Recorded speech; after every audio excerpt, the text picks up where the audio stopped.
Let me ask you something straight up.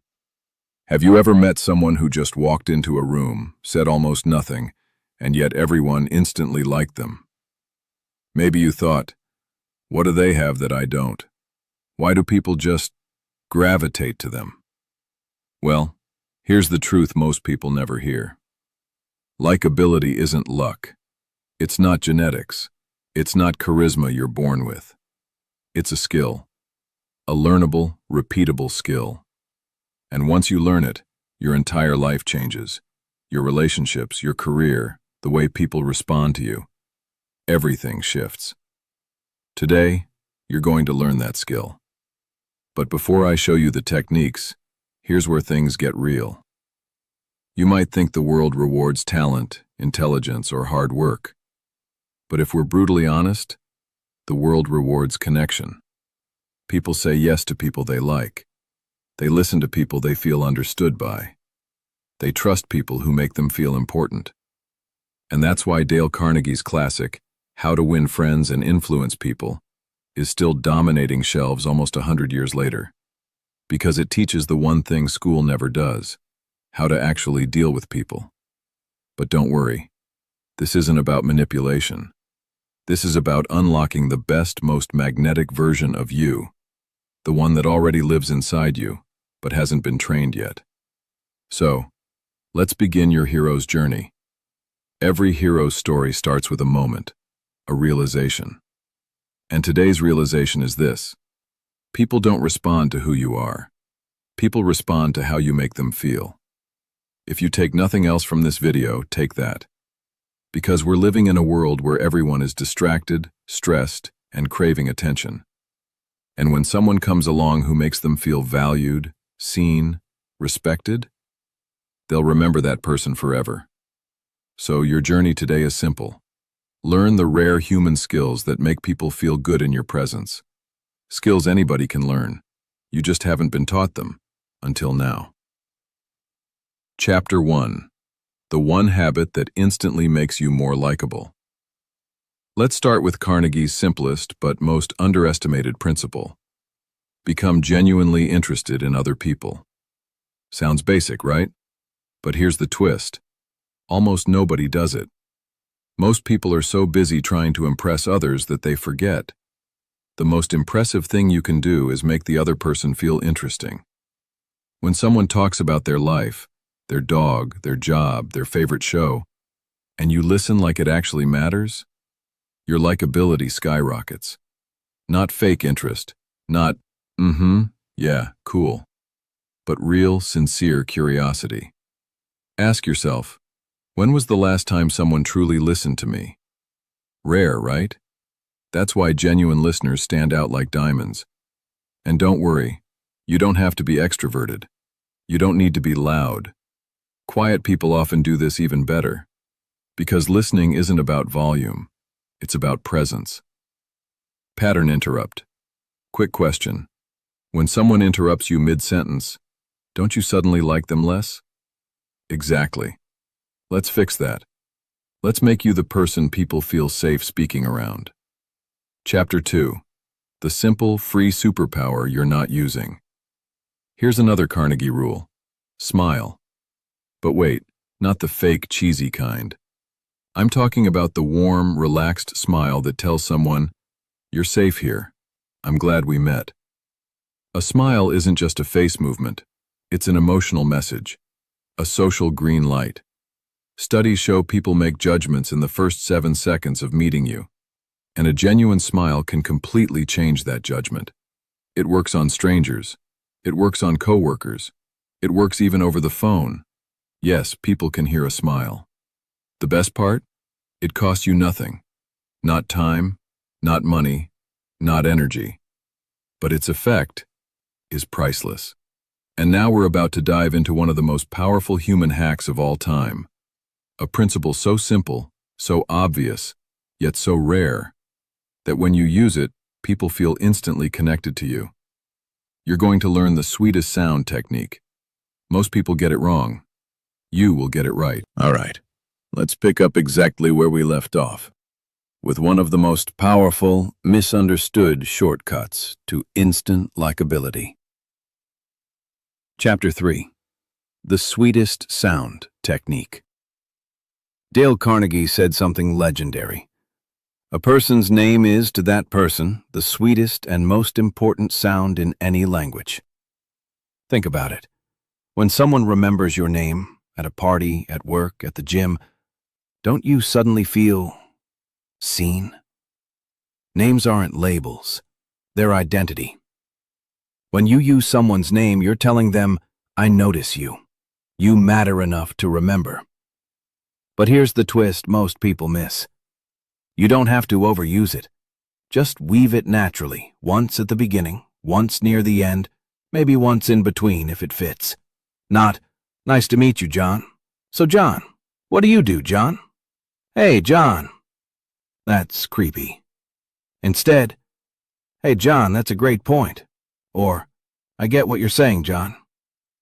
Just enough to make the person feel valued, not weirded out. And here's the secret sauce. If you struggle remembering names, attach them to something. Sarah with the silver earrings. Mike, the marathon runner. Aiden, who loves chess. Your brain remembers stories, not letters. Chapter 4. The most magnetic skill in the world. Now let's talk about a superpower that instantly makes people like you, trust you, and open up to you. Even strangers. Become a great listener.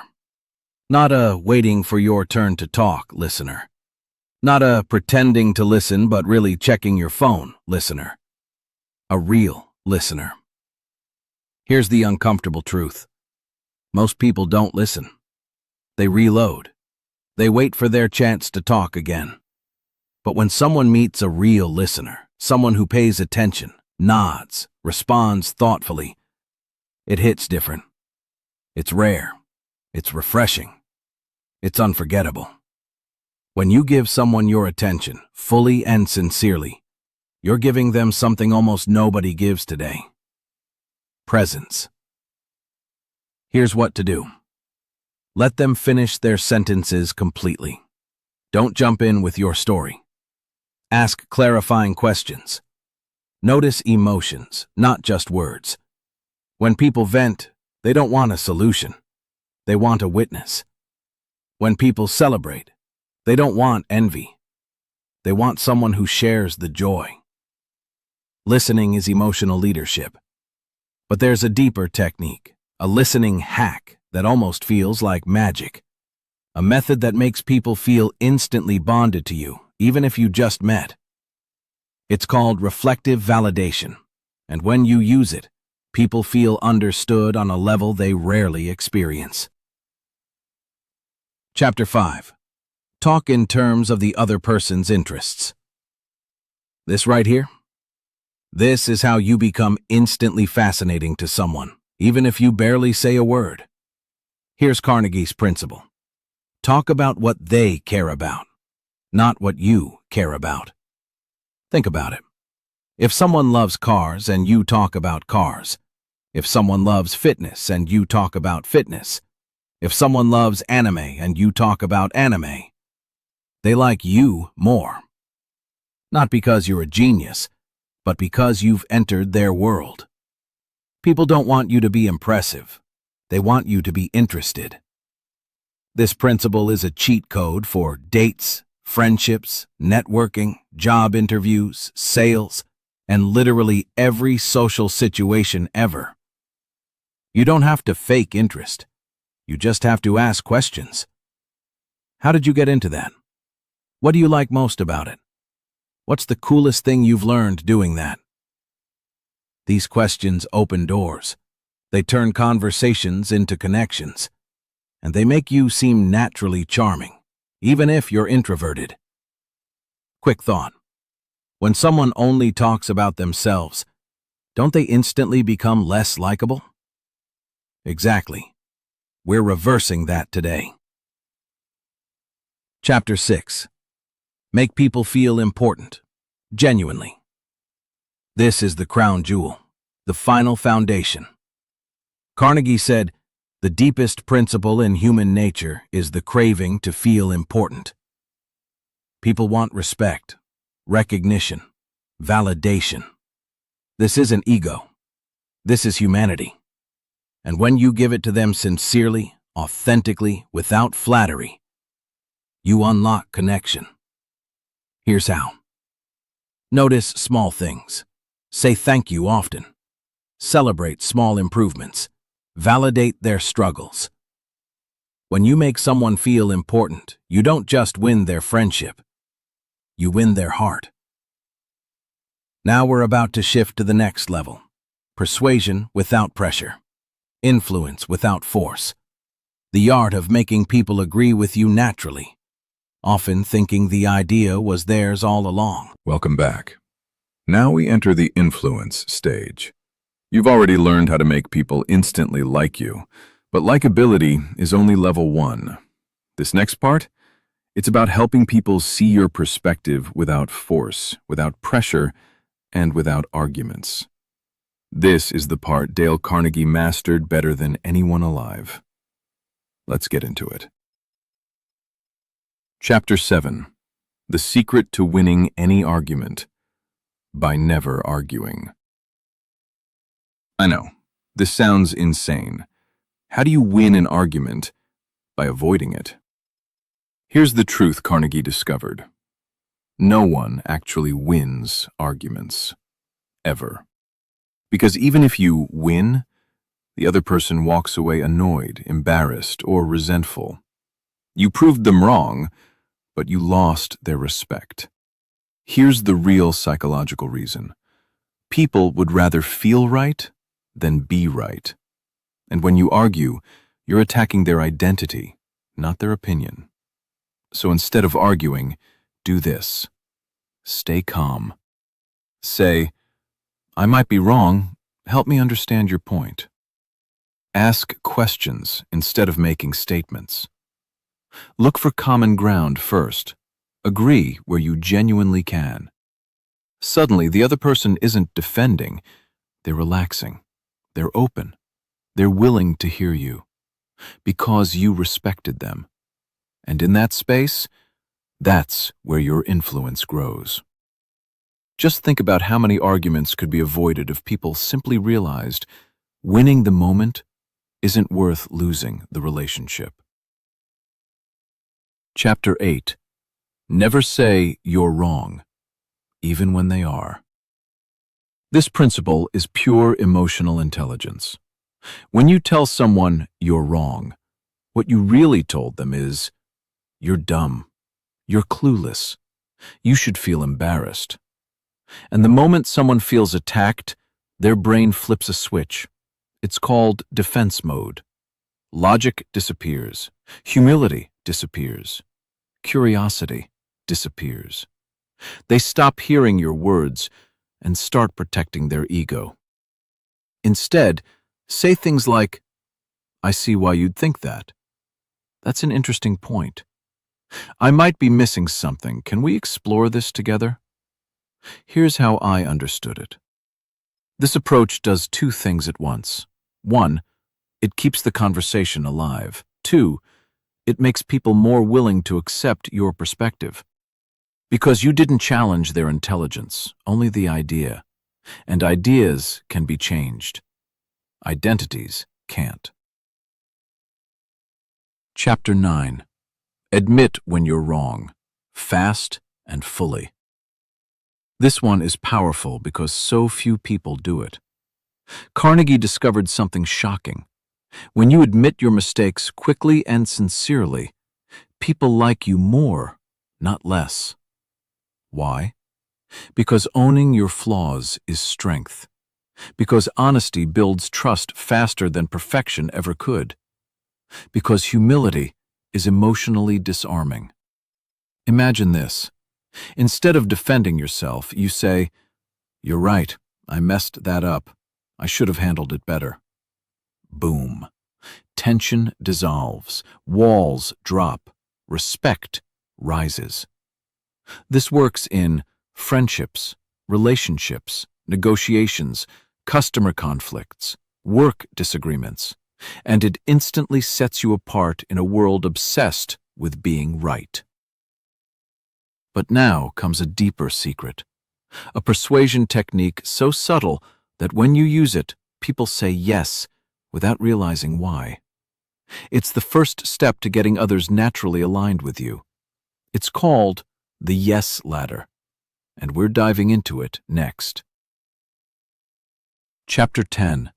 Start with a yes, yes. Humans love consistency. When someone says yes once, they're more likely to keep saying yes. Carnegie understood this long before psychologists formalized it. The principle is simple. Begin conversations with points of agreement. Why? Because agreement softens resistance. Agreement creates momentum. Agreement makes people feel safe. Carnegie called this getting the other person to say yes, yes immediately. It might look like this. We both want what's best here. I think we agree the goal is. You're absolutely right about that part. When people agree early, they subconsciously prepare to agree again. This is the opposite of how most people communicate. Most people start with, "Here's why you're wrong. Let me tell you what I think." Actually, it's not like that. Instant wall, instant ego, instant conflict. Start with yes, and the entire dynamic shifts. Up next, one of the most powerful psychological tools ever discovered: how to make people feel your idea was their idea. This is influence at its highest level, and it changes everything. How to guide conversations. How to win people over without force. How to influence without arguments. Now we step into the final, most powerful piece of this entire journey. How to become the kind of person others naturally follow. Not because you push, but because you inspire. This is leadership, Dale Carnegie style. Let's finish strong. Chapter 14. The Leadership Shift. Praise before pressure. Here's the truth about human behavior. People respond better to encouragement than criticism. When you start with praise, something magical happens. The other person becomes open, receptive, motivated, respectful. A sentence like, "You've been doing really well with, let's fine-tune just this part," gets 10 times better results than, "You're doing that wrong." Because praise lifts people up, and people grow strongest from a place of confidence. Carnegie wasn't soft, he was smart. He knew that people rise when they feel seen, not when they feel attacked. Chapter 15. Correct without crushing. Most people correct others like a hammer hitting a nail. Carnegie teaches you to correct like a mentor shaping a student. Here's how. Instead of, "Fix this," try, "Maybe we can improve this together." Instead of, "You messed this up," try, "I've made this mistake too. Here's what helped me." See the difference? One creates resentment. The other creates cooperation. Your goal isn't to win. Your goal is to grow together. That mindset makes you a natural leader. Pattern interrupt. Real talk. No one likes the guy who gives feedback like he's delivering a punishment. Don't be that guy. Chapter 16. Ask, don't order. This might be Carnegie's most underrated technique. If you want someone to do something, you'll get far better results asking politely than commanding directly. Instead of, "Do this," try, "What do you think about trying this?" Or, "Can you help me with this?" Or, "Would you be open to giving this a shot?" When you ask rather than tell, people feel respected. People take ownership. People feel like partners, not employees. Results become consistent. Asking inspires cooperation. Ordering creates quiet resentment. One builds relationships, one breaks them. Choose wisely. Chapter 17. Protect their pride, always. This is leadership psychology at the deepest level. Carnegie discovered people can handle almost anything, except embarrassment. So if you want to truly influence people, never humiliate them. Never call them out publicly. Never make them lose face, even when they're wrong. Instead, give them a way to exit gracefully. A sentence like, "I know this part is tricky. I struggled with it too," protects their pride. It might be one of the kindest things you can do as a human being. Chapter 18. Praise even small progress. People don't improve because of big leaps. They improve because someone believed in their small steps. Carnegie said, "Praise the slightest improvement and praise every improvement." Why? Because progress thrives on encouragement. A little praise builds momentum, boosts confidence, fuels effort, makes people want to grow. This is how great teachers, great managers, great parents, and great friends operate. Be the person who sees potential before it becomes visible. That's real influence. Chapter 19. Give them a reputation to live up to. This might be the most powerful leadership technique ever created. If you want someone to reach a higher level, speak to the future version of them. Say, "You're the kind of person who always delivers great results. You're naturally good at connecting with people. I've seen you handle tough situations incredibly well. People will fight hard to maintain the identity you give them, because we all live up to the story we believe about ourselves. Give people a better story, and they'll rise to it." Chapter 20. Make people happy to do what you suggest. This is the final move. When you combine everything you've learned, likability, empathy, genuine interest, appreciation, influence without pressure, humility, encouragement, you become the kind of person others want to support. People don't follow you because they must. They follow you because it feels good to be around you. Because your presence makes them feel valued. Because your ideas feel inspiring, not forced. And that is the true art of making people instantly like you. It's not manipulation. It's not tricks. It's not strategy. It's emotional intelligence. It's humanity. It's choosing connection over ego, curiosity over judgment, understanding over victory. When you treat people this way, they open their hearts. They trust you. They support you. They remember you. They root for you. And that, right there, is real influence. Final message. So let me leave you with this. You don't need to be the funniest, smartest, or most attractive person in the room. You just need to be the person who makes others feel heard, understood, respected, appreciated, interested, important. Do that consistently, and you won't just win friends, you'll win people's hearts. If this hit home for you, don't just scroll.